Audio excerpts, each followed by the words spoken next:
जळगाव शहरामध्ये कालिका माती चौक या ठिकाणी एक खाली डंपर एका मोटरसायकलवर जाणाऱ्या माणसाला धडक दिल्या होत्या. ते मोटरसायकलमध्ये एक माणसं, एक लहान मुलं आणि एक लहान मुलगी होतं. ते स्पॉटवरच लहान मुलांना डेथ झाल्या होत्या.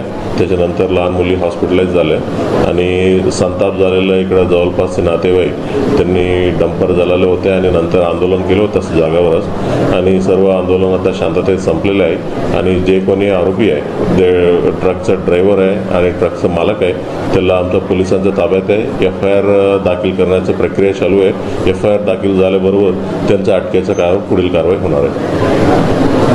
त्या ठिकाणी 1.5-2 तास ट्रॅफिक जाम झाल्या होत्या. आता सध्या पूर्ण ट्रॅफिक सुरळीत चालू आहे.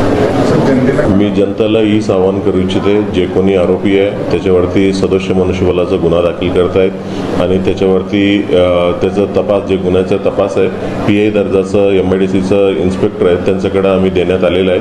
चांगला तपास करण्यासाठी मार्गदर्शन मी स्वतः बी करणार आहे. आपल्या SDPO मार्गदर्शन करतील. त्याला जे योग्य तो कायदेशीर पद्धतीनं त्यांना शिक्षा देण्याचं आमचं पूर्ण कारवाई करणार आहे.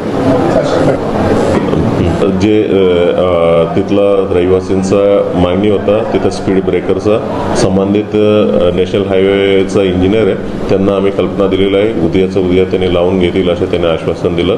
आणि त्याच्यानंतर ते रहिवासींचं तिथं हॉकर्सबद्दल देखील त्यांचा कंप्लेंट होता.